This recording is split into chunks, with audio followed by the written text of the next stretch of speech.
Dieu de gloire, qui es aux cieux,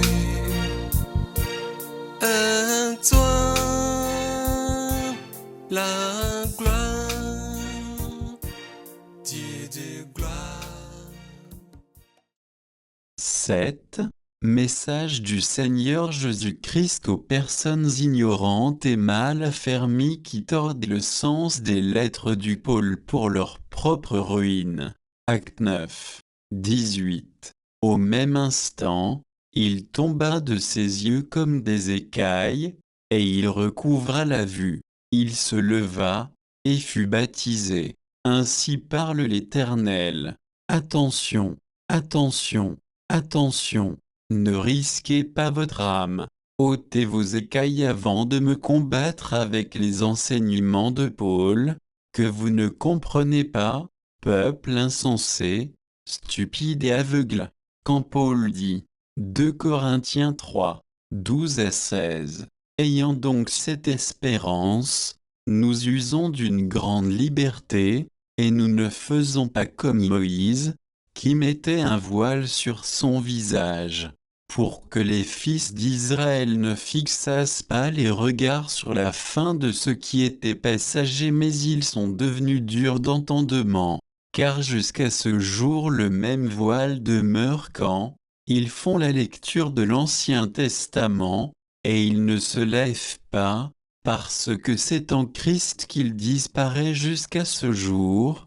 Quand on lit Moïse, un voile est jeté sur leur cœur. Mais lorsque les cœurs se convertissent au Seigneur, le voile est ôté. Est-ce moi Jésus qui lui ai demandé de répondre aux pharisiens qui l'accusaient, comme il m'avait accusé en leur disant, jusqu'à ce jour, quand on lit Moïse, un voile est jeté sur leur cœur. Comprenez-vous vraiment le moyen ou les stratégies d'évangélisation de Paul? Avant de vous répondre, écoutez encore ce que Paul dit ici. 1 Corinthiens 7, 12 à 15. Aux autres, ce n'est pas le Seigneur, c'est moi qui dis, si un frère a une femme non croyante, et qu'elle consente à habiter avec lui, qu'il ne la répudie point. Et si une femme a un mari non croyant, et qu'il consente à habiter avec elle, qu'elle ne répudie point son mari, car le mari non croyant est sanctifié par la femme, et la femme non croyante est sanctifiée par le frère. Autrement, vos enfants seraient impurs, tandis que maintenant ils sont saints. Si le non-croyant se sépare, qu'il se sépare. Le frère ou la sœur ne sont pas liés dans ces cas-là. Dieu nous a appelés à vivre en paix. Vous comprenez bien à travers ces versets que, des fois, Paul lui-même reconnaît qu'il dit des paroles qui ne viennent pas de moi Jésus-Christ le Seigneur, mais de lui-même. Quand Paul dit, jusqu'à ce jour, quand on lit Moïse, un voile est jeté sur leur cœur. Et moi je dis, Matthieu 5, 17 à 18. Ne croyez pas que je sois venu pour abolir la loi ou les prophètes. Je suis venu non pour abolir, mais pour accomplir, car, je vous le dis en vérité, tant que le ciel et la terre ne passeront point, il ne disparaîtra pas de la loi un seul iota ou un seul trait de lettre, jusqu'à ce que tout soit arrivé. En qui voulez-vous croire, en Paul ou en moi? Paul est-il plus grand que moi? Est-ce Paul qui m'a créé ou c'est moi qui l'ai créé? Est-ce Paul qui m'a appelé pour son ministère ou c'est moi qui l'ai appelé pour mon ministère? La loi, la parole ou la Bible tout entière appartient-elle à Paul ou à moi? Qui pourra comprendre et mieux expliquer les saintes écritures? Est-ce Paul ou moi? Qui connaît mieux la volonté du Père? Est-ce Paul ou moi?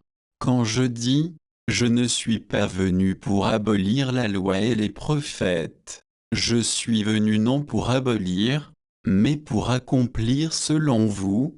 Je suis donc venu jeter le voile sur le monde entier, Si telle est votre compréhension, alors vous êtes dans l'erreur.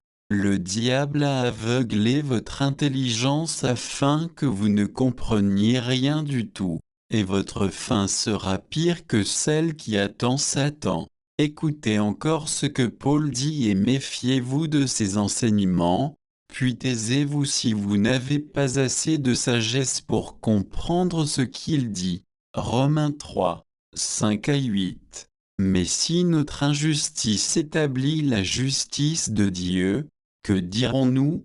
Dieu est-il injuste quand il déchaîne sa colère? Je parle à la manière des hommes. Loin de là.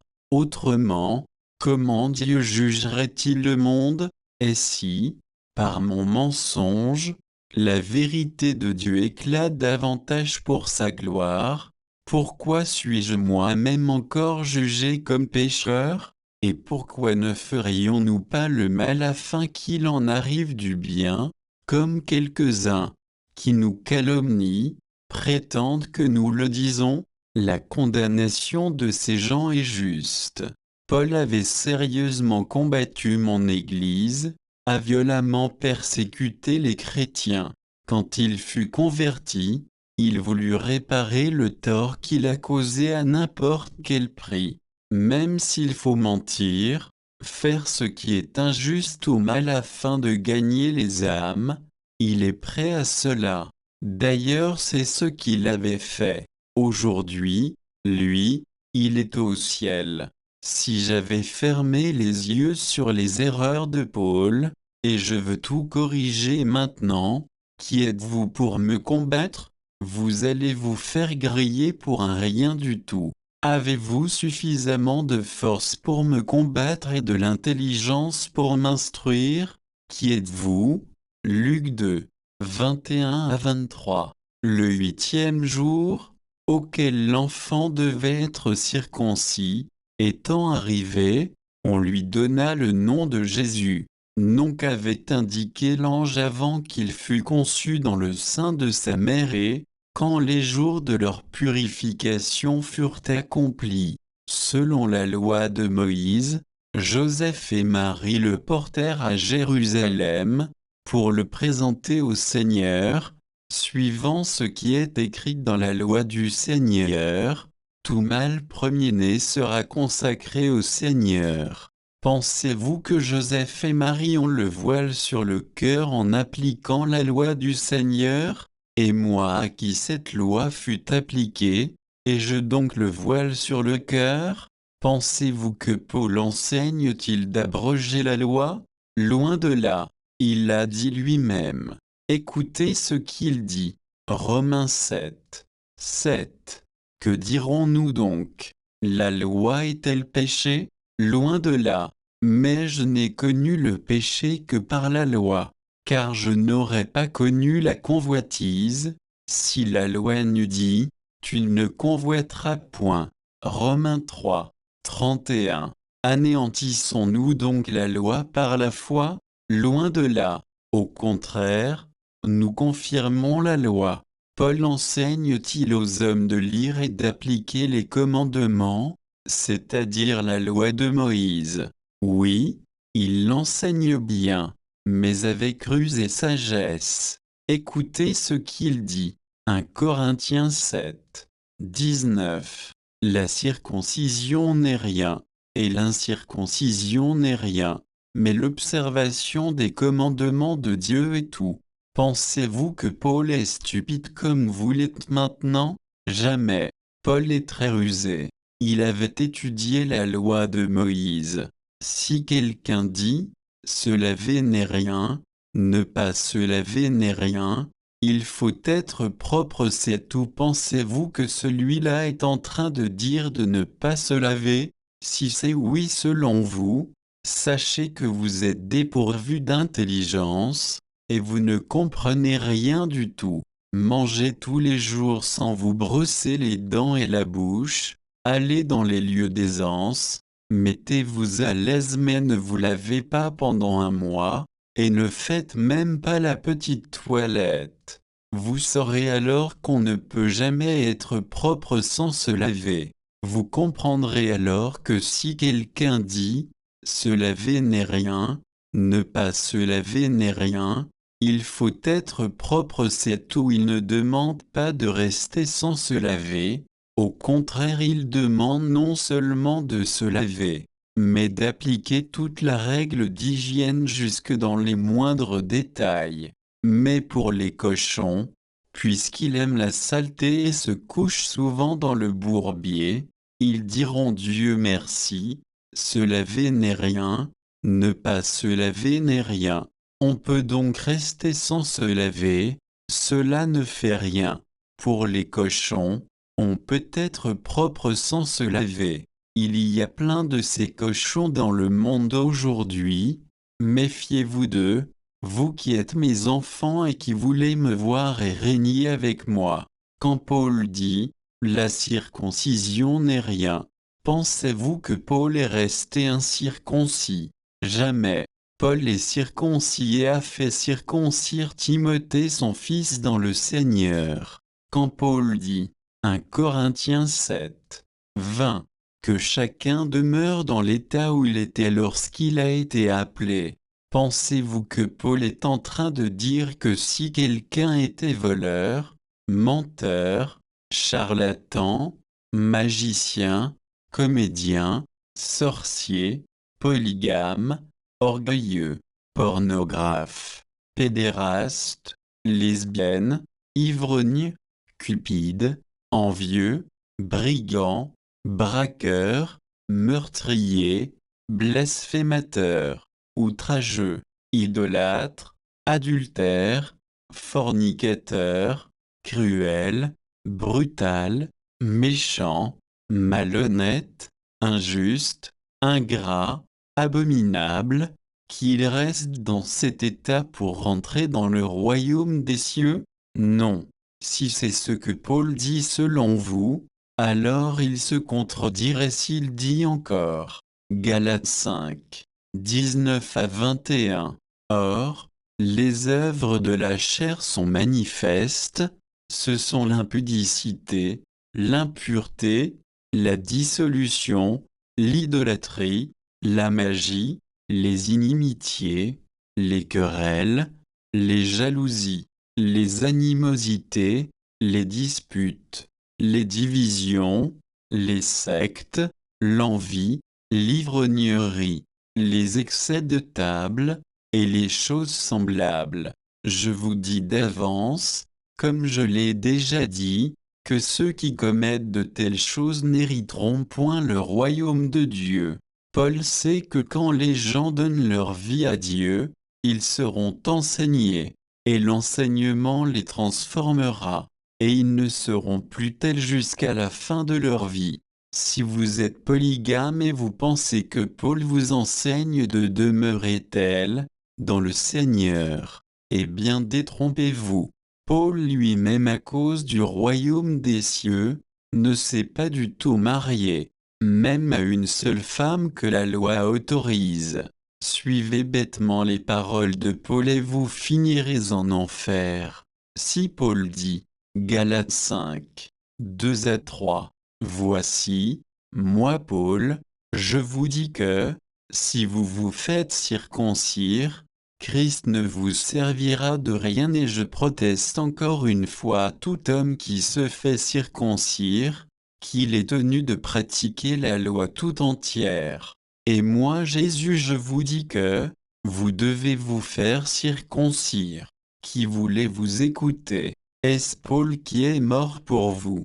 Est-ce au nom de Paul que vous êtes baptisé? Est-ce Paul qui vous a donné la vie éternelle? Est-ce Paul qui a pardonné vos péchés? Est-ce Paul qui vous jugera à la fin des temps? Est-ce Paul qui est votre Dieu?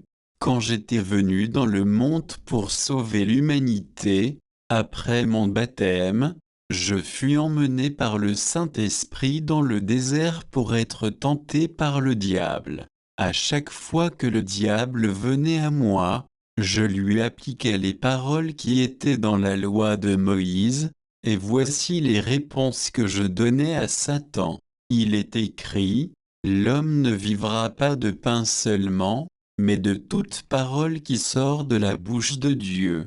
Il est aussi écrit, tu ne tenteras point le Seigneur ton Dieu. Retire-toi, Satan, car il est écrit, tu adoreras le Seigneur, ton Dieu, et tu le serviras lui seul. Moi le Dieu Tout-Puissant, j'ai cité et appliqué la loi de Moïse dans ma vie pour vaincre Satan le diable, pour ne pas tomber dans ses pièges. Si j'ai agi ainsi, est-ce que cela signifie que j'ai le voile jeté sur le cœur? Pas du tout. Au contraire, j'ai ôté le voile qui voilait toutes les nations sur la terre. D'ailleurs, mon sacrifice a déchiré le voile du temple du haut en bas. Matthieu 27, 50 à 51. Jésus poussa de nouveau un grand cri, et rendit l'esprit, et voici, le voile du temple se déchira en deux. Depuis le haut jusqu'en bas, la terre trembla, les rochers se fendirent. Quand Étienne dit, Acte 7, 6 à 10, Dieu parla ainsi, sa postérité séjournera dans un pays étranger. On la réduira en servitude et on la maltraitera pendant 400 ans, mais la nation à laquelle ils auront été asservis, c'est moi qui la jugerai, dit Dieu. Après cela, ils sortiront, et ils me serviront dans ce lieu-ci. Puis Dieu donna à Abraham l'alliance de la circoncision. Et ainsi, Abraham, ayant engendré Isaac, le circoncis le 8e jour. Isaac engendra et circoncis Jacob, et Jacob les 12 patriarches. Les patriarches, jaloux de Joseph, le vendirent pour être emmené en Égypte. Mais Dieu fut avec lui, et le délivra de toutes ses tribulations. Il lui donna de la sagesse et lui fit trouver grâce devant Pharaon, roi d'Égypte, qui l'établit gouverneur d'Égypte et de toute sa maison. Acte 7, 32 à 34. Je suis le Dieu de tes pères, le Dieu d'Abraham, d'Isaac et de Jacob. Et Moïse, tout tremblant, n'osait regarder le Seigneur, lui dit, ôtez tes souliers de tes pieds, car le lieu sur lequel tu te tiens est une terre sainte. J'ai vu la souffrance de mon peuple qui est en Égypte, j'ai entendu ses gémissements, et je suis descendu pour le délivrer. Maintenant, va, je t'enverrai en Égypte. Il prêche au peuple en citant la loi de Moïse. A-t-il pour cela le voile sur le cœur? Moïse m'avait cru et son aspect changea. S'il s'est voilé pour ne pas aveugler les enfants de son peuple, où est le mal en cela? Quand on approche un objet flamboyant à l'œil d'une personne, elle réagit pour se protéger contre le danger. Paul, lorsqu'il était encore Saul, quand il vit ma gloire, il devint aveugle. Paul n'était-il pas instruit dans la loi? Acte 22, 3. Je suis juif, né à Tars en Cilicie, mais j'ai été élevé dans cette ville-ci, et instruit au pied de Gamaliel dans la connaissance exacte de la loi de nos pères, étant plein de zèle pour Dieu, comme vous l'êtes tout aujourd'hui. Paul lui-même ne fait-il pas mention de la loi dans ses discours? A-t-il pour cela le voile sur le cœur? Quand Paul dit, Hébreux 6, 1, c'est pourquoi, laissant les éléments de la parole de Christ, tendons à ce qui est parfait, sans poser de nouveau le fondement du renoncement aux œuvres mortes, de la foi en Dieu. Est-ce par motif d'obéissance ou d'humilier qu'il parle ainsi? Non. Paul était orgueilleux et fier de lui-même. D'ailleurs je l'ai rabaissé par une écharpe que je mis dans sa chair. 2 Corinthiens 12, 7 à 9. Et pour que je ne sois pas enflé d'orgueil, à cause de l'excellence de ses révélations, il m'a été mis une écharpe dans la chair. un ange de Satan pour me souffleter et m'empêcher de m'enorgueillir. 3 fois j'ai prié le Seigneur de l'éloigner de moi, et il m'a dit, ma grâce te suffit, car ma puissance s'accomplit dans la faiblesse. Je me glorifierai donc bien plus volontiers de mes faiblesses, afin que la puissance de Christ repose sur moi. Paul qui avait dit, Romains 3, 31. Anéantissons-nous donc la loi par la foi? Loin de là. Au contraire, nous confirmons la loi. C'est lui qui dit encore. Galates 3, 10. Car tous ceux qui s'attachent aux œuvres de la loi sont sous la malédiction. Car il est écrit, maudit est quiconque n'observe pas tout ce qui est écrit dans le livre de la loi, et ne le met pas en pratique. Méfiez-vous de ce que Paul dit si vous ne comprenez pas. C'est le même Paul qui dit encore. 1 Corinthiens 10, 1 à 10. Frères, je ne veux pas que vous ignoriez que nos pères ont tous été sous la nuée, qu'ils ont tous passé au travers de la mer, qu'ils ont tous été baptisés en Moïse dans la nuée et dans la mer, qu'ils ont tous mangé le même aliment spirituel, et qu'ils ont tous bu le même breuvage spirituel, car ils buvaient à un rocher spirituel qui les suivait, et ce rocher était Christ, mais la plupart d'entre eux ne furent point agréables à Dieu, puisqu'ils périrent dans le désert. Or, ces choses sont arrivées pour nous servir d'exemple, afin que nous n'ayons pas de mauvais désirs, comme ils en ont eu. Ne devenez point idolâtres, comme quelques-uns d'eux, selon qu'il est écrit, le peuple s'assit pour manger et pour boire. Puis ils se levèrent pour se divertir. Ne nous livrons point à l'impudicité, comme quelques-uns d'eux s'y livrèrent, de sorte qu'il en tombe à 23 000 en un seul jour. Ne tentons point le Seigneur, comme le tentèrent quelques-uns d'eux, qui périrent par les serpents. Ne murmurez point, comme murmurèrent quelques-uns d'eux, qui périrent par l'exterminateur. N'est-ce pas dans la loi de Moïse que Paul a tiré ces exemples qu'il donne ici? A-t-il donc le voile sur le cœur lui-même en ce faisant? Si c'est ce que vous pensez et comprenez, ne voyez-vous donc pas que Paul se contredisait? Paul a été instruit lui-même dans la connaissance de la loi de Moïse et l'enseigne aux Corinthiens, puis leur demande de ne pas désobéir à cette loi, comme avaient désobéi leurs pères qui périrent tous dans le désert. Paul n'enseignait pas seulement la loi de Moïse, mais il demandait à ses frères d'appliquer cette loi, et c'est ce qu'il dit dans le verset suivant. 1 Corinthiens 10, 14. C'est pourquoi, mes bien-aimés, fuyez l'idolâtrie. Je pense que selon vous, Paul a commis du péché. Il a aussi le voile sur le cœur car il continue de lire Moïse. Paul serait en enfer selon vous. Paul sait que le monde sera jugé par la loi et il le dit. Romains 2, 12. Tous ceux qui ont péché sans la loi périront aussi sans la loi, et tous ceux qui ont péché avec la loi seront jugés par la loi. Écoutez encore ce que Paul dit. Romains 2, 25 à 26. La circoncision est utile, si tu mets en pratique la loi. Mais si tu transgresses la loi, ta circoncision devient incirconcision. Si donc l'incirconcis observe les ordonnances de la loi, son incirconcision ne sera-t-elle pas tenue pour circoncision?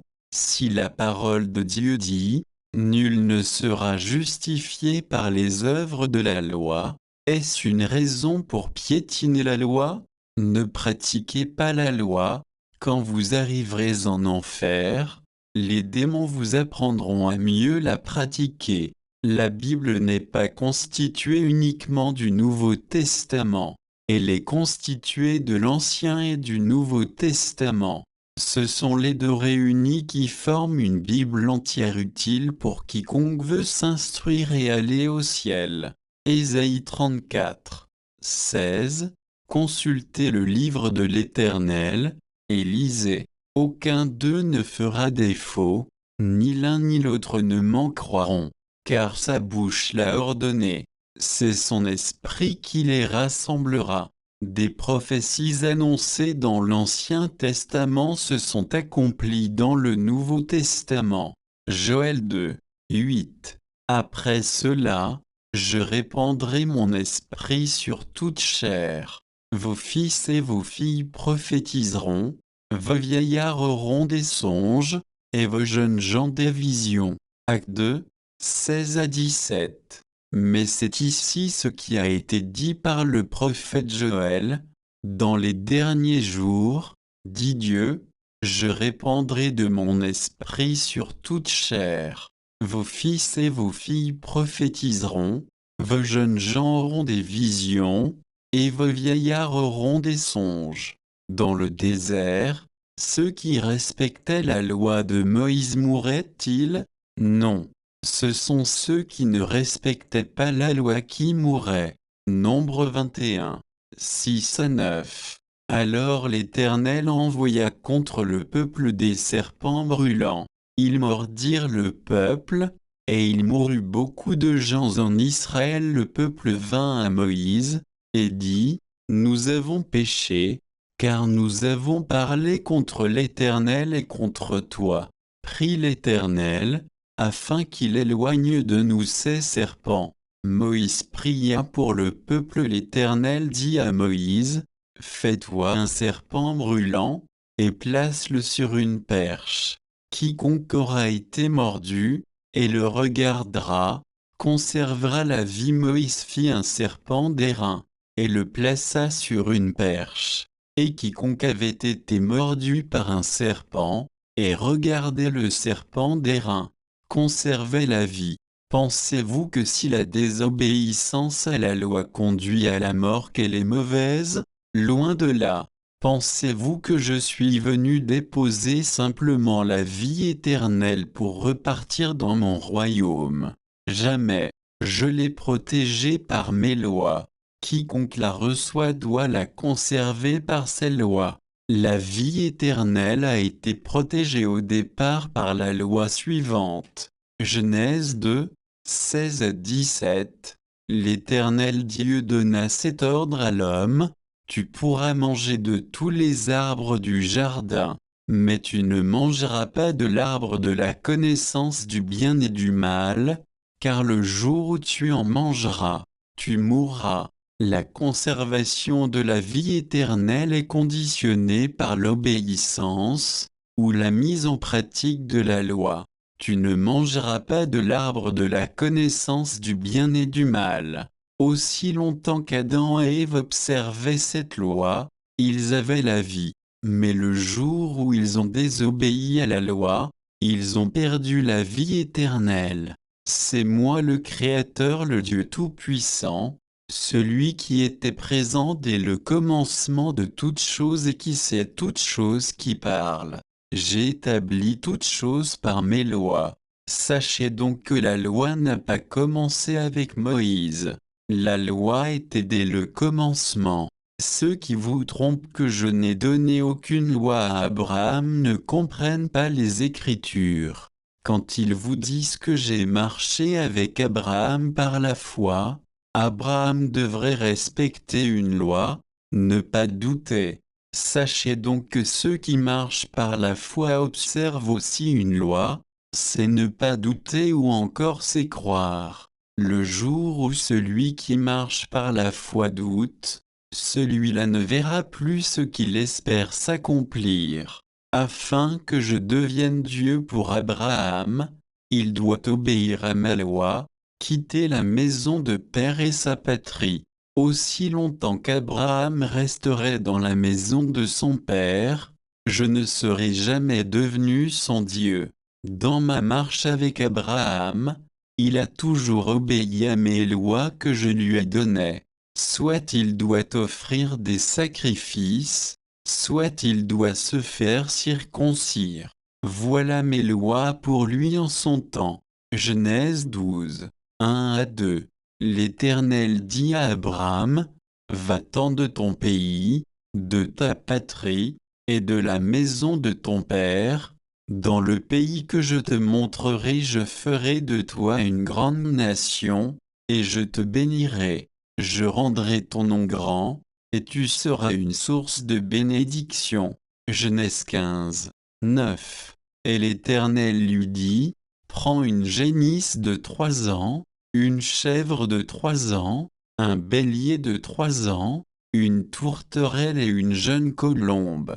Genèse 17, 10 à 14. C'est ici mon alliance, que vous garderez entre moi et vous, et ta postérité après toi. Tout mâle parmi vous sera circoncis, vous vous circoncirez.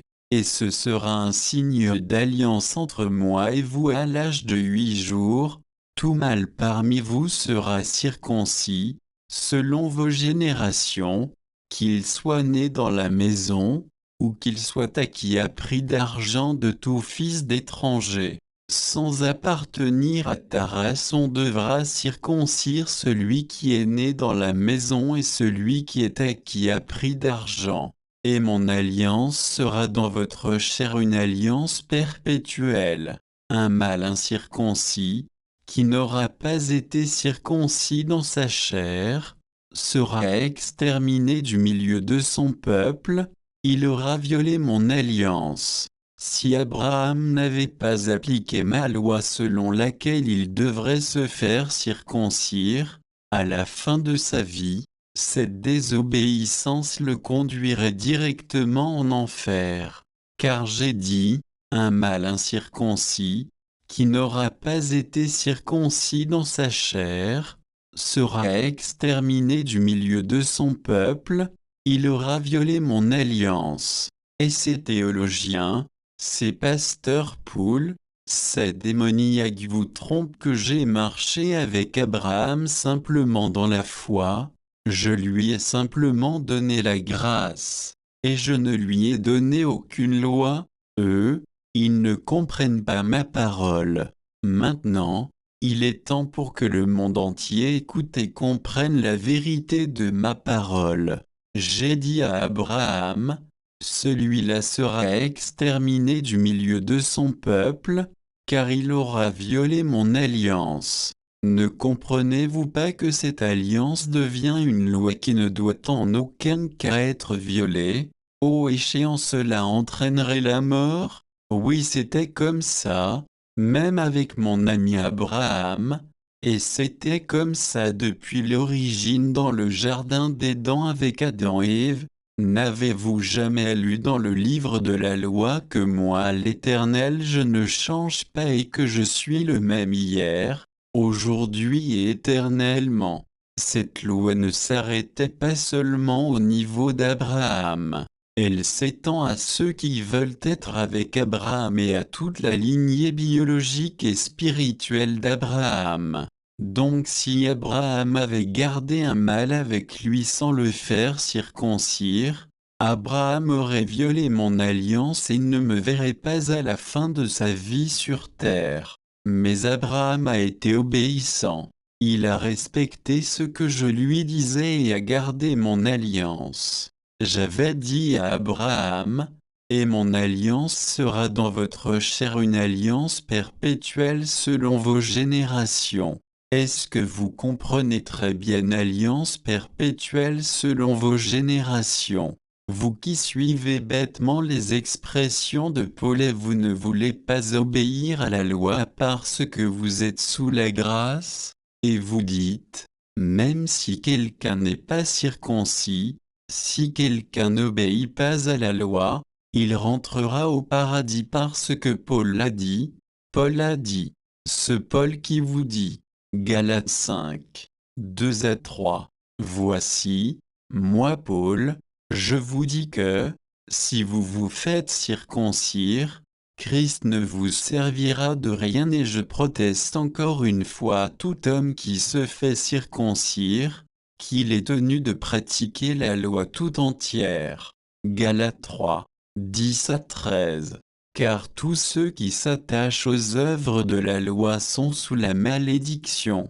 Car il est écrit, maudit est quiconque n'observe pas tout ce qui est écrit dans le livre de la loi, et ne le met pas en pratique, et que nul ne soit justifié devant Dieu par la loi. Cela est évident, puisqu'il est dit, le juste vivra par la foi. Or, la loi ne procède pas de la foi, mais elle dit, celui qui mettra ces choses en pratique vivra par elle. Christ nous a rachetés de la malédiction de la loi, étant devenu malédiction pour nous, car il est écrit, maudit est quiconque est pendu au bois. Romains 10, 4. Car Christ est la fin de la loi, pour la justification de tous ceux qui croient. Romains 6, 14. Car le péché n'aura point de pouvoir sur vous, puisque vous êtes, non sous la loi, mais sous la grâce. Romains 8, 1. Il n'y a donc maintenant aucune condamnation pour ceux qui sont en Jésus-Christ. Et vous pensez que Paul vous dit de donner simplement votre vie à Christ, puis la vie éternelle vous est garantie? Vous pouvez vivre comme vous voulez sans pratiquer la loi, parce que nul ne peut pratiquer la loi. Vous êtes non sous la loi, mais sous la grâce, et le péché n'aura point de pouvoir sur vous. C'est ce même Paul qui vous dit, Romains 6, 1 à 2. Que dirons-nous donc? Demeurerions-nous dans le péché, afin que la grâce abonde? Loin de là. Nous qui sommes morts au péché, comment vivrions-nous encore dans le péché? Romains 3, 31. Anéantissons-nous donc la loi par la foi? Loin de là. Au contraire, nous confirmons la loi. Romains 2, 25 à 26. La circoncision est utile, si tu mets en pratique la loi, mais si tu transgresses la loi, ta circoncision devient incirconcision. Si donc l'incirconcis observe les ordonnances de la loi, son incirconcision ne sera-t-elle pas tenue pour circoncision? Galates 3, 21. La loi est-elle donc contre les promesses de Dieu? Loin de là. S'il eût été donné une loi qui pût procurer la vie, la justice viendrait réellement de la loi.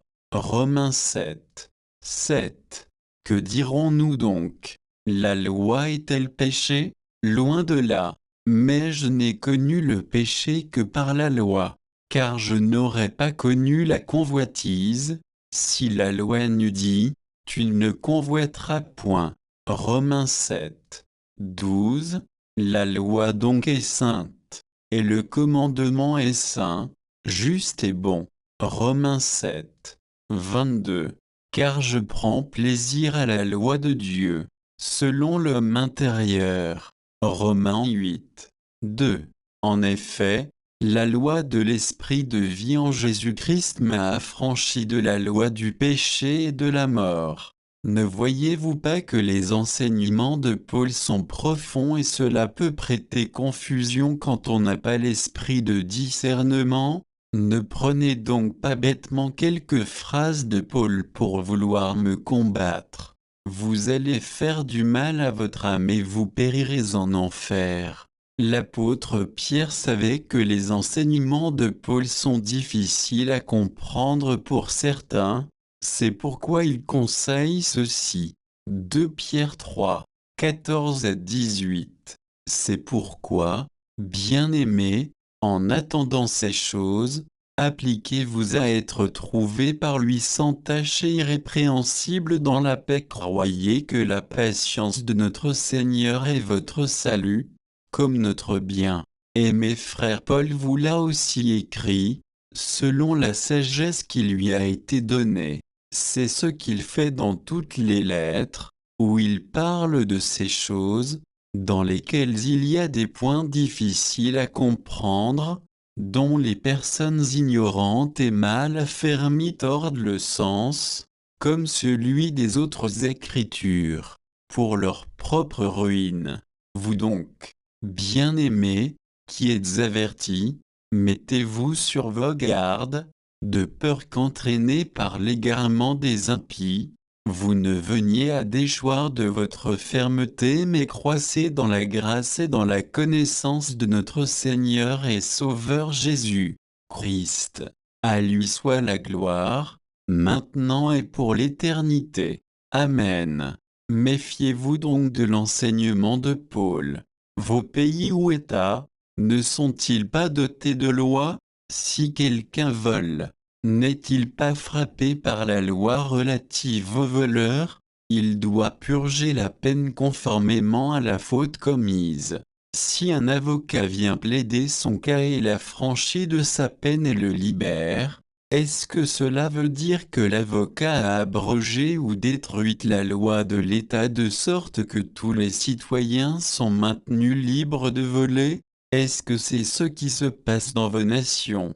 Non. Le voleur qui a été libéré, s'il vole encore, il sera encore frappé par la même loi. Au contraire, s'il y a un citoyen qui ne vole jamais, la loi relative aux voleurs n'aura point de pouvoir sur lui.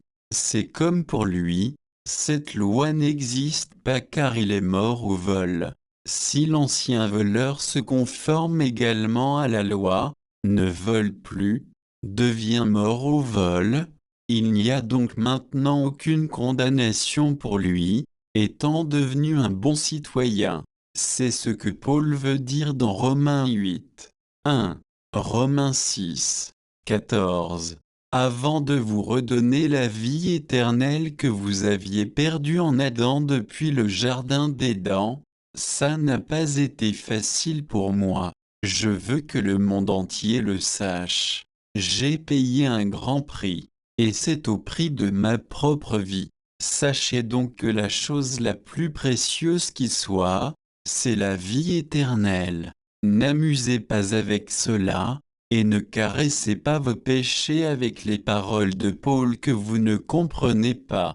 Je ne suis pas venu juger ou condamner le monde, au contraire je suis venu pour le sauver. Quand bien même je ne suis pas venu non plus encourager les hommes à vivre dans le péché. La femme qui a été prise en flagrant délit d'adultère, selon la loi devrait être lapidée à mort.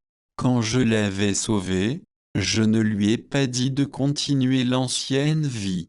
Voici ce que je lui avais dit, je ne te condamne pas non plus, va et ne pêche plus. Ma réponse était claire. Écoutez ma parole, je suis le Tout-Puissant, celui qui a sauvé le monde et qui fait grâce. Je vous dis que vous pouvez perdre facilement votre salut, votre vie éternelle comme l'avaient perdu Adam et Ève en transgressant la loi, si vous transgressez également ma loi. Je veux que le monde entier sache que mon sacrifice n'a pas abrogé ma loi comme le pensent et l'enseignent les théologiens et les pasteurs poules. Si vous les suivez, vous périrez tous avec eux en enfer. Eux ils sont égarés et veulent égarer d'autres. Je vous le dis d'avance, fuyez-les. Je ne suis pas venu pour abolir la loi et les prophètes. Je suis venu non pour abolir, mais pour accomplir. Quand j'étais encore dans le monde pour amener la vie éternelle qui était perdue, j'ai transmis des lois plus supérieures à celles que Moïse avait transmises.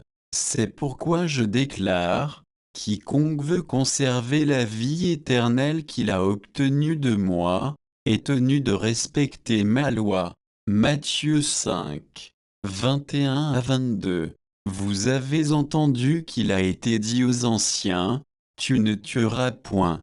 Celui qui tuera mérite d'être puni par les juges, mais moi, je vous dis que quiconque se met en colère contre son frère mérite d'être puni par les juges, que celui qui dira à son frère, Raka, mérite d'être puni par le Sanhédrin, et que celui qui lui dira « insensé » mérite d'être puni par le feu de la géhenne.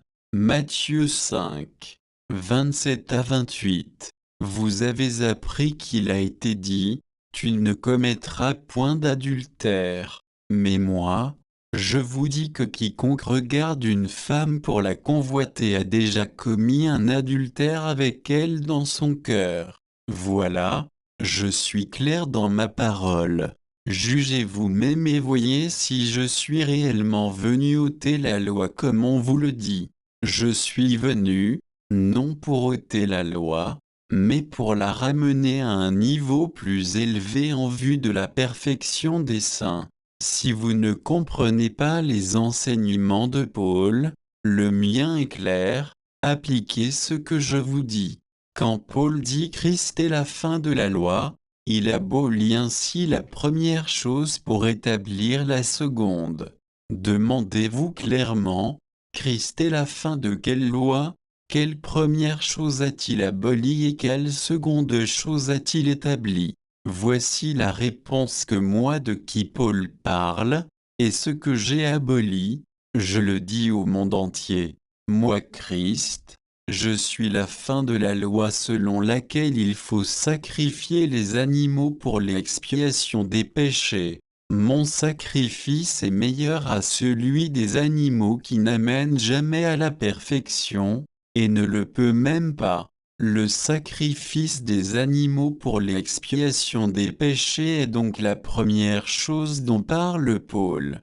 Oui, c'est ce que j'ai aboli pour établir la seconde, c'est-à-dire mon sacrifice en lequel il y a le pardon des péchés et le don de la vie éternelle. Donc quiconque ne croit pas en mon sacrifice et qui tient toujours la première chose qui est abolie, celui-là est condamné. Pour cela Paul est clair là-dessus. Hébreux 10, 8 à 12. Après avoir dit d'abord, tu n'as voulu et tu n'as agréé ni sacrifice ni offrande, ni holocauste ni sacrifice pour le péché ce qu'on offre selon la loi, il dit ensuite, voici, je viens pour faire ta volonté.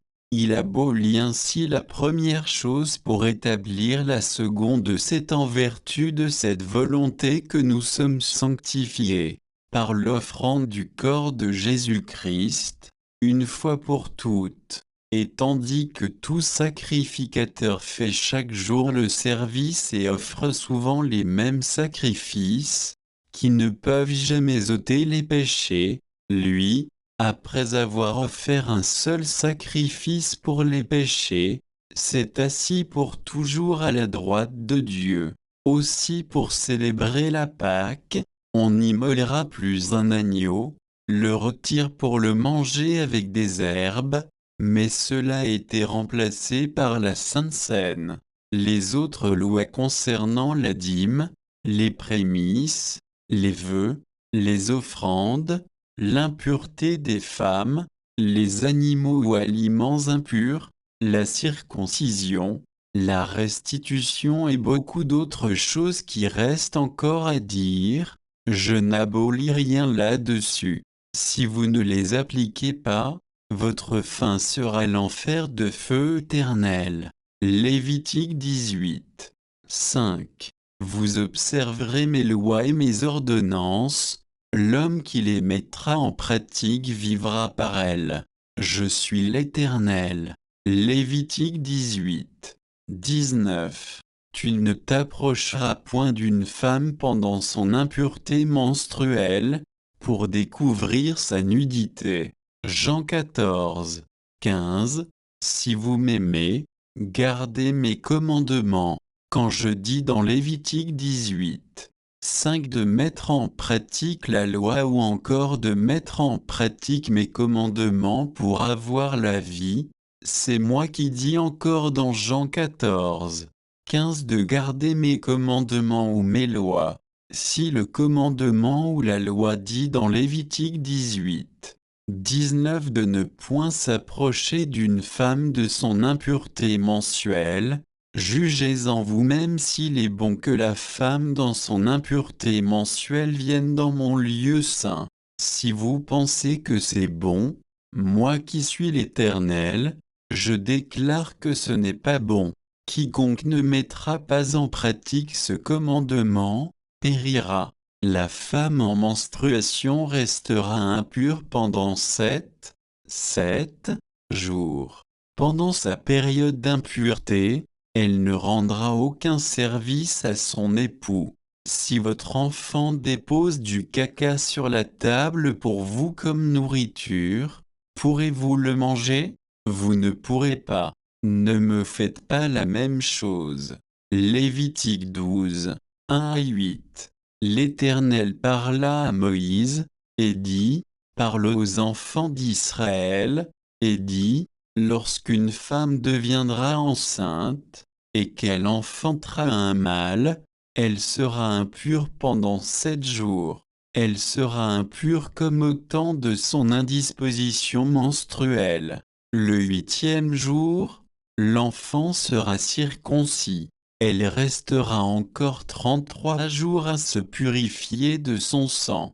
Elle ne touchera à aucune chose sainte, et elle n'ira point au sanctuaire, jusqu'à ce que les jours de sa purification soient accomplis. Si elle enfante une fille, elle sera impure pendant 2 semaines, comme au temps de son indisposition menstruelle. Elle restera 66 jours à se purifier de son sang. Lorsque les jours de sa purification seront accomplis, pour un fils ou pour une fille, elle apportera au sacrificateur, à l'entrée de la tente d'assignation, un agneau d'1 an pour l'holocauste, et un jeune pigeon ou une tourterelle pour le sacrifice d'expiation. Le sacrificateur les sacrifiera devant l'Éternel, et fera pour elle l'expiation, et elle sera purifiée du flux de son sang. Telle est la loi pour la femme qui enfante un fils ou une fille.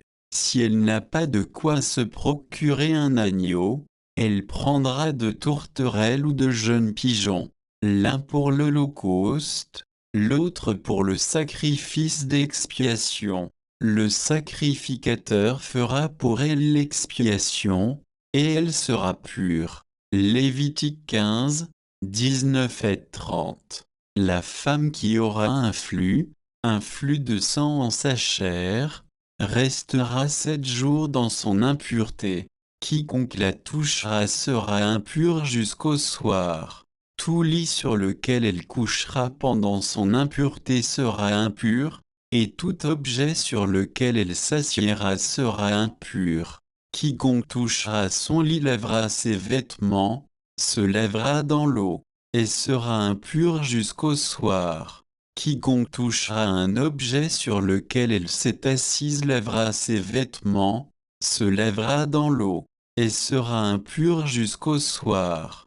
S'il y a quelque chose sur le lit ou sur l'objet sur lequel elle s'est assise, celui qui la touchera sera impur jusqu'au soir. Si un homme couche avec elle et que l'impureté de cette femme vienne sur lui, il sera impur pendant 7 jours, et tout lit sur lequel il couchera sera impur. La femme qui aura un flux de sang pendant plusieurs jours hors de ses époques régulières, ou dont le flux durera plus qu'à l'ordinaire, sera impure tout le temps de son flux, comme au temps de son indisposition menstruelle. Tout lit sur lequel elle couchera pendant la durée de ce flux sera comme le lit de son flux menstruel, et tout objet sur lequel elle s'assiera sera impur comme lors de son flux menstruel. Quiconque les touchera sera souillé.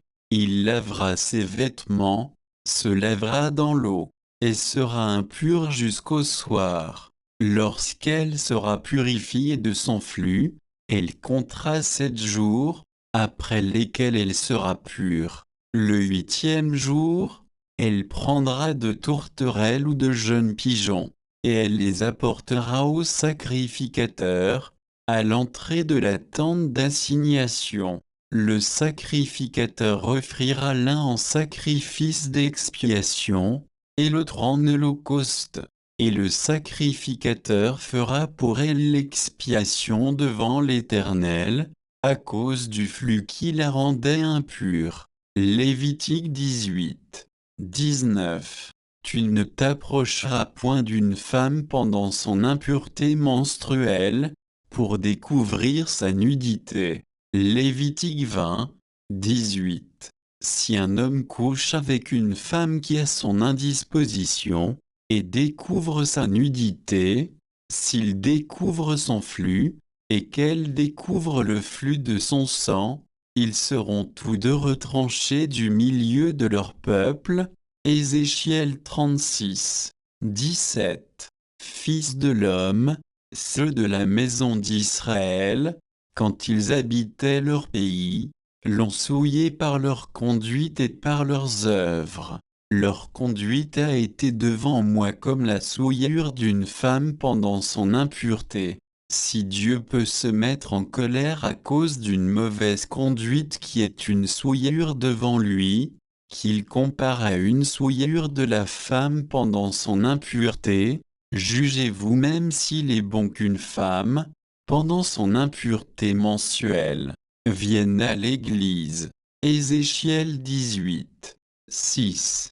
Qui ne mange pas sur les montagnes et ne lève pas les yeux vers les idoles de la maison d'Israël, qui ne déshonore pas la femme de son prochain et ne s'approche pas d'une femme pendant son impureté. Lévitique 5, 1 à 14. Lorsque quelqu'un, après avoir été mis sous serment comme témoin, péchera en ne déclarant pas ce qu'il a vu ou ce qu'il sait, il restera chargé de sa faute. Lorsque quelqu'un, sans s'en apercevoir, touchera une chose souillée, comme le cadavre d'un animal impur, que ce soit d'une bête sauvage ou domestique, ou bien d'un reptile, il deviendra lui-même impur et il se rendra coupable. Lorsque, sans y prendre garde, il touchera une souillure humaine quelconque, et qu'il s'en aperçoive plus tard, il en sera coupable. Lorsque quelqu'un, parlant à la légère, jure de faire du mal ou du bien, et que, ne l'ayant pas remarqué d'abord, il s'en aperçoive plus tard, il en sera coupable. Celui donc qui se rendra coupable de l'une de ces choses, fera l'aveu de son péché, puis l'offrira en sacrifice de culpabilité à l'Éternel, pour le péché qu'il a commis, une femelle de menu bétail, une brebis ou une chèvre, comme victime expiatoire. Et le sacrificateur fera pour lui l'expiation de son péché. S'il n'a pas de quoi se procurer une brebis ou une chèvre, il offrira en sacrifice de culpabilité à l'Éternel pour son péché 2 tourterelles ou 2 jeunes pigeons, l'un comme victime expiatoire, l'autre comme holocauste. Il les apportera au sacrificateur, qui sacrifiera d'abord celui qui doit servir de victime expiatoire. Le sacrificateur lui ouvrira la tête avec l'ongle près de la nuque, sans la séparer. Il fera sur un côté de l'autel l'aspersion du sang de la victime expiatoire, et le reste du sang sera exprimé au pied de l'autel. C'est un sacrifice d'expiation. Il fera de l'autre oiseau un holocauste, d'après les règles établies. C'est ainsi que le sacrificateur fera pour cet homme l'expiation du péché qu'il a commis, et il lui sera pardonné. S'il n'a pas de quoi se procurer de tourterelles ou de jeunes pigeons, il apportera en offrande pour son péché un 10e d'épha de fleur de farine, comme offrande d'expiation. Il ne mettra point d'huile dessus, et il n'y ajoutera point d'encens, car c'est une offrande d'expiation. Il l'apportera au sacrificateur, et le sacrificateur en prendra une poignée comme souvenir, et il la brûlera sur l'autel, comme les offrandes consumées par le feu devant l'Éternel. C'est une offrande d'expiation. C'est ainsi que le sacrificateur fera pour cet homme l'expiation du péché qu'il a commis à l'égard de l'une de ces choses, et il lui sera pardonné. Ce qui restera de l'offrande sera pour le sacrificateur, comme dans l'offrande en don. Quand la femme met au monde un garçon ou une fille, les mêmes lois sont valables sauf qu'on n'offrira plus des animaux pour le sacrifice, mais quand la femme aura purgé son temps d'impureté, on priera pour elle et on la sanctifiera avec le sang de Jésus. 1 Pierre 1, 15 à 16. Mais, puisque celui qui vous a appelé est saint, vous aussi soyez saints dans toute votre conduite, selon qu'il est écrit, vous serez saints, car je suis saint. Lévitique 19, 2.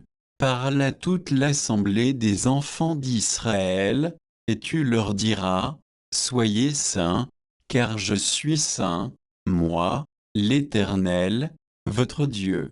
Chaque fois vous dites Paul a dit, c'est lui votre Dieu.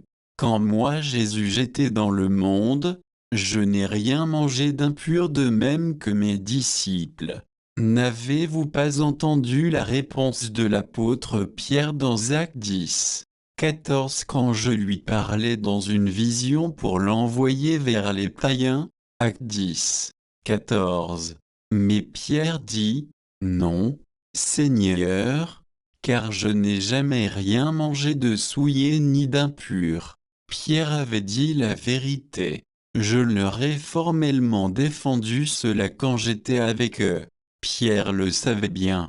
C'est moi Jésus-Christ même qui vous explique ma parole ici. Écoutez et comprenez. Au départ, Pierre n'avait pas compris la vision. En fait, je ne lui demandais pas de manger des animaux impurs, parce que je ne peux pas contredire ma parole. Je lui parlais des païens aussi qui sont rendus purs à travers mon sacrifice pourvu qu'ils croient en mon sacrifice et acceptent mes paroles. Car je veux l'envoyer pour me gagner un païen avec les gens de sa maison. C'est pourquoi j'ai dit à Pierre, Actes 10, 15, ce que Dieu a déclaré pur, ne le regarde pas comme souillé. Pierre n'avait toujours pas compris la révélation, mais finalement, il l'a comprise.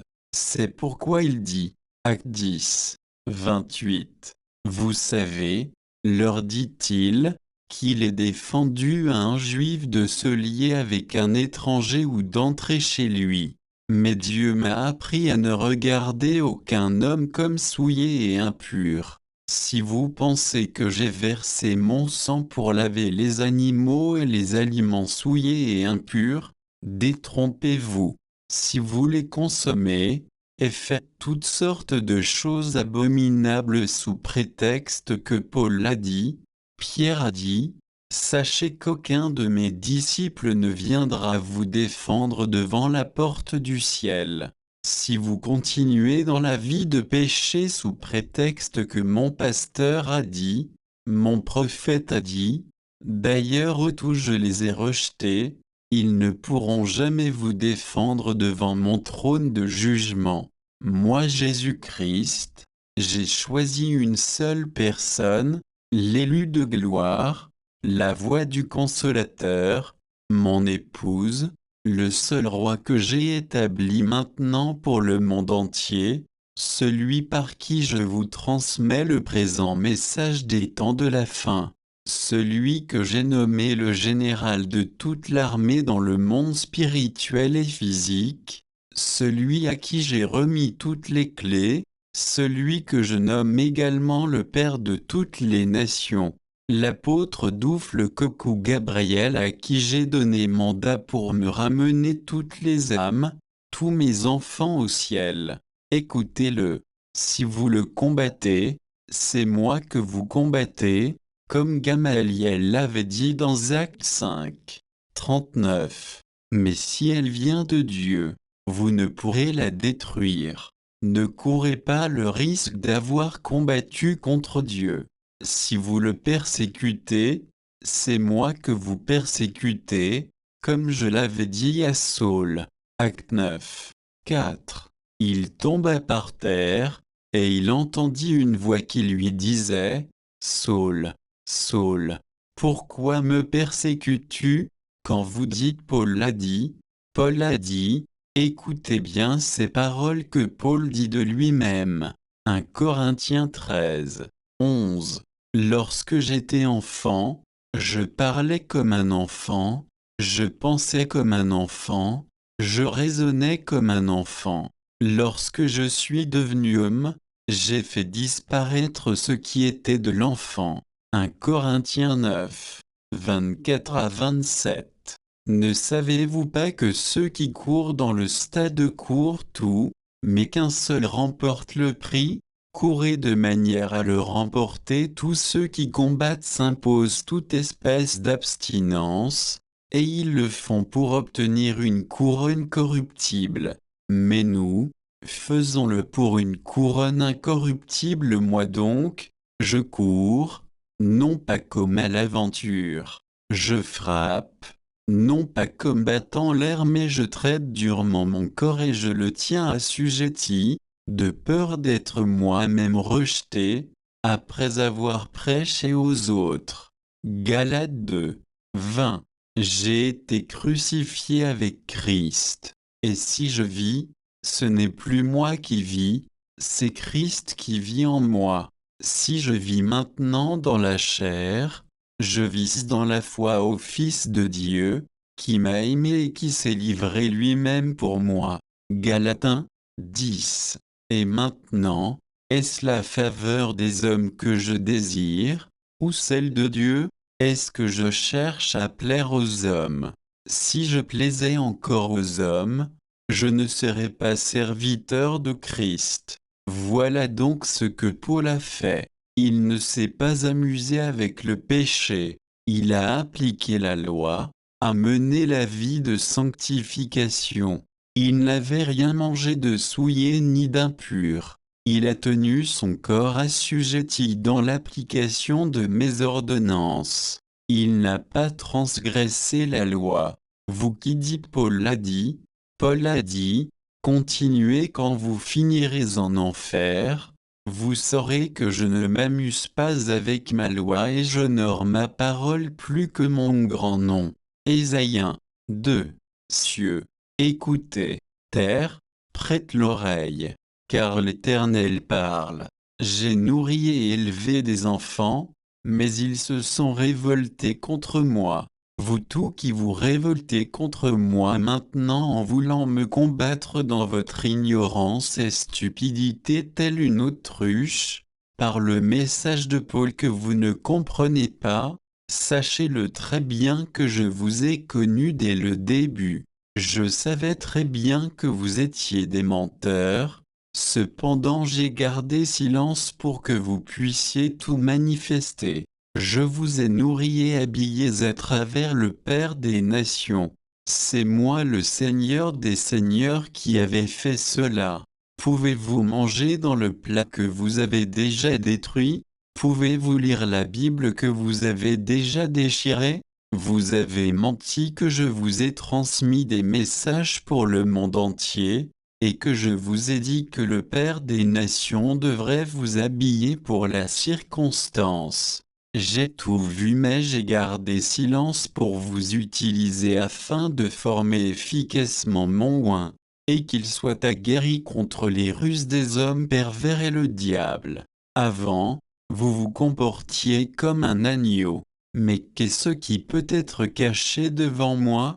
Je savais que vous étiez des loups ravisseurs, vêtus de peau d'agneau, des espèces de tombeaux blanchis à l'extérieur dont l'intérieur est rempli d'ossements et de toutes sortes d'impuretés.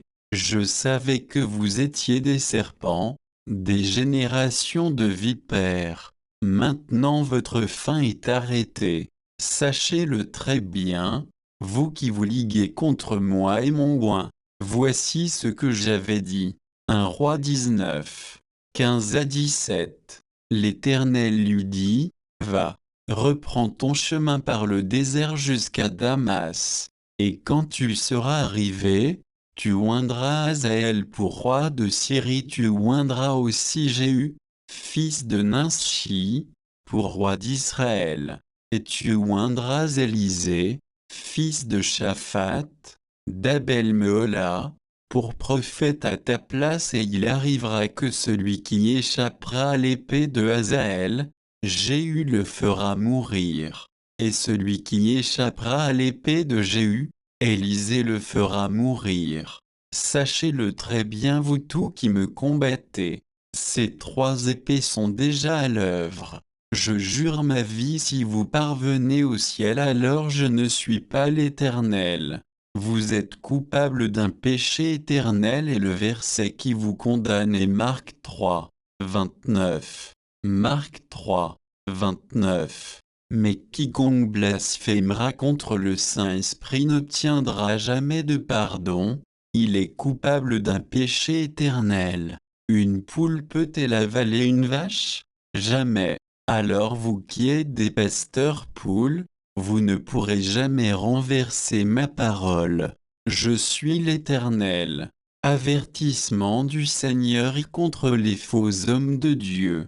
J'étais moi apôtre Doufle Coucou Gabriel en pleine médiation lorsque la voix de l'Éternel s'adressa à moi et me dit, Consolateur du dernier temps, le seul roi que j'ai établi sur terre. Je répondis, Roi des rois, Seigneur des seigneurs, mon Père spirituel, ton serviteur est à l'écoute.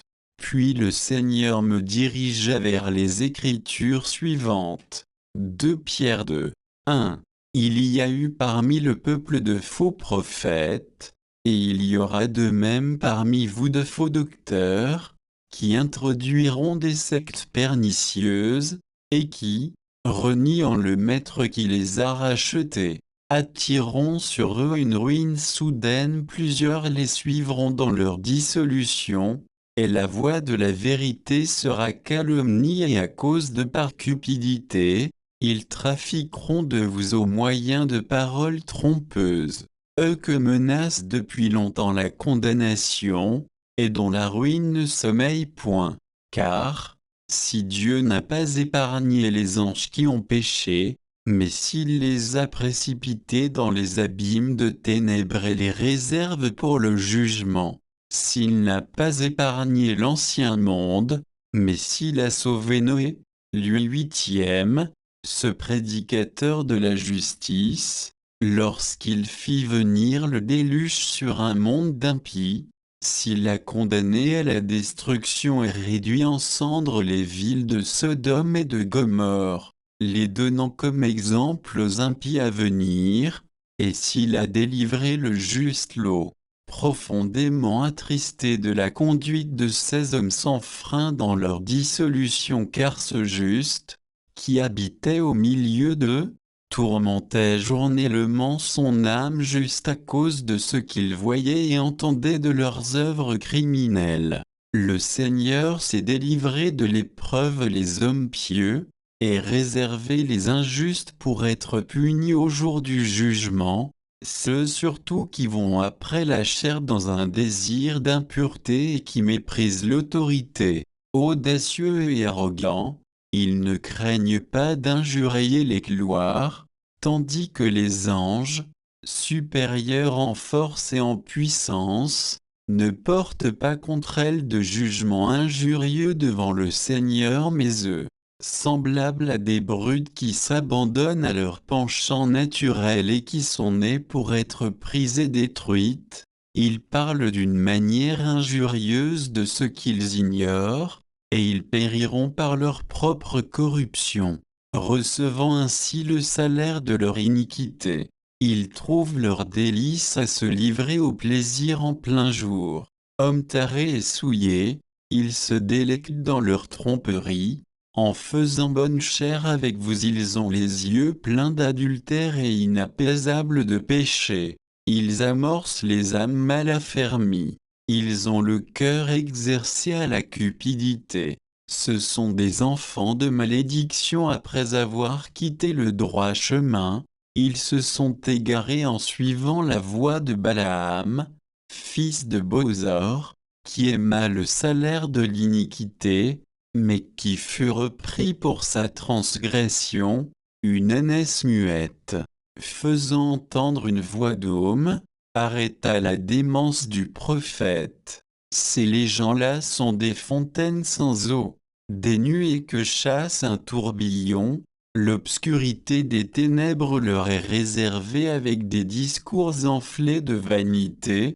Ils amorcent par les convoitises de la chair, par les dissolutions, ceux qui viennent à peine d'échapper aux hommes qui vivent dans l'égarement.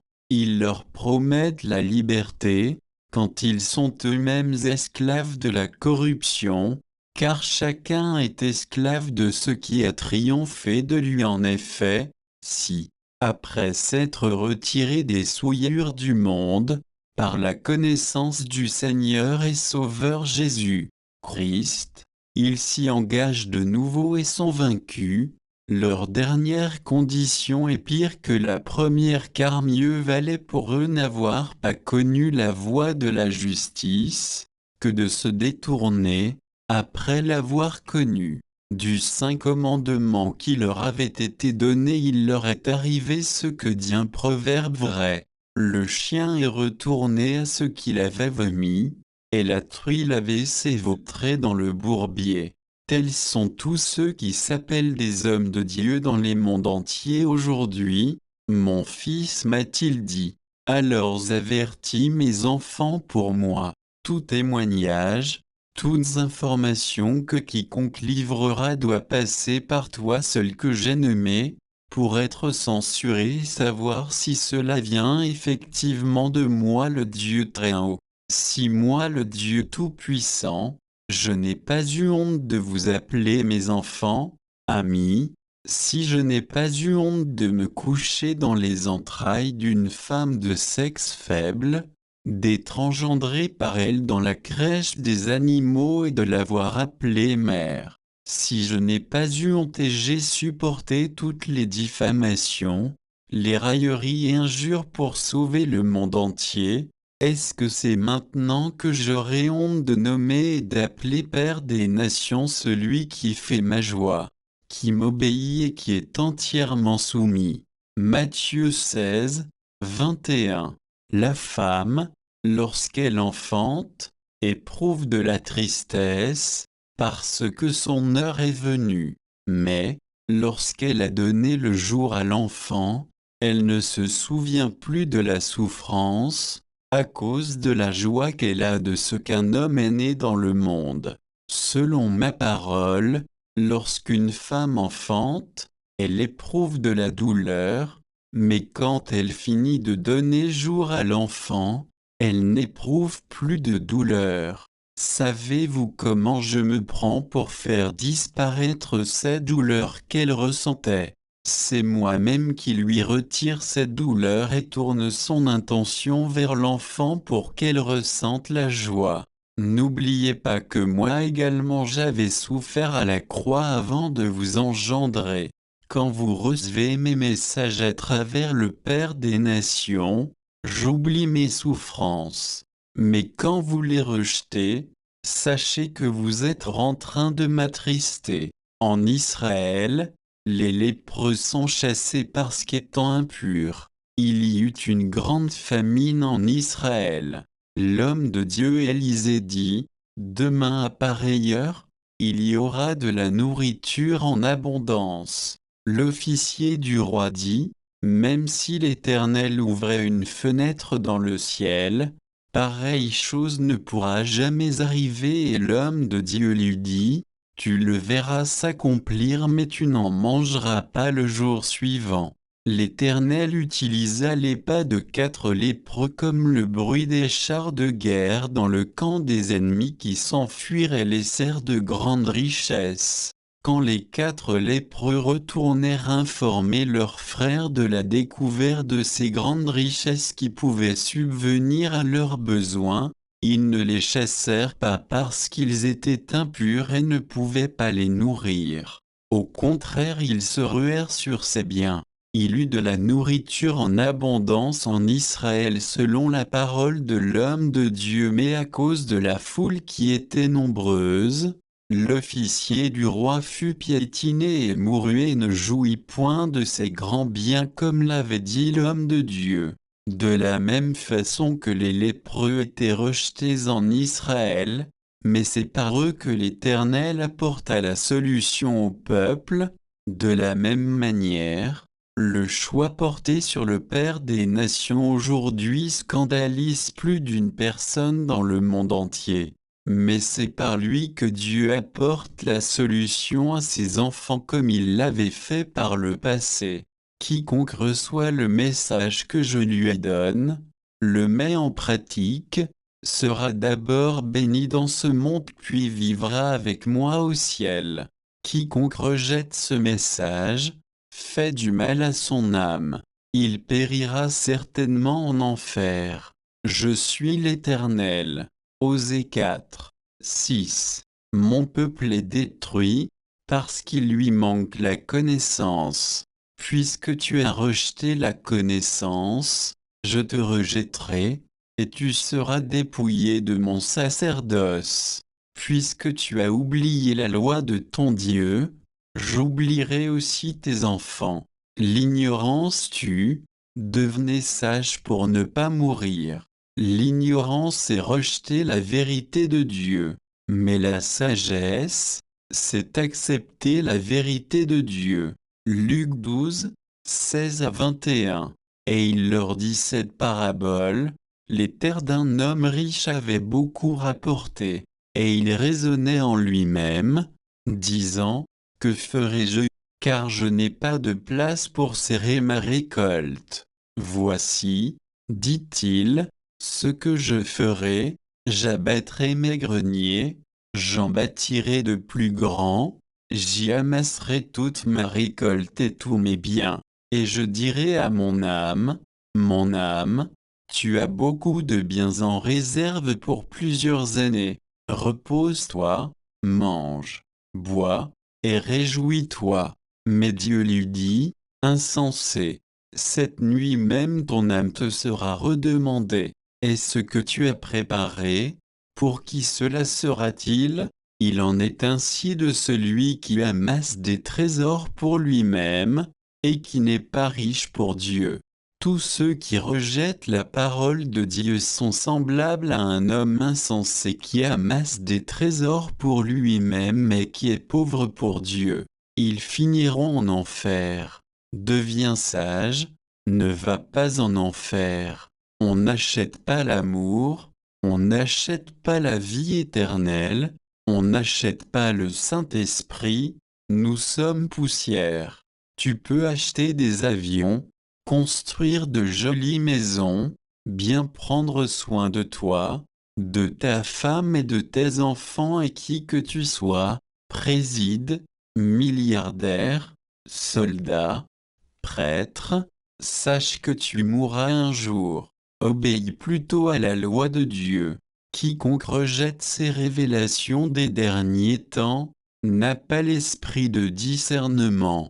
Il est comme un fœtus sans vie et pourri dans les entrailles d'une femme.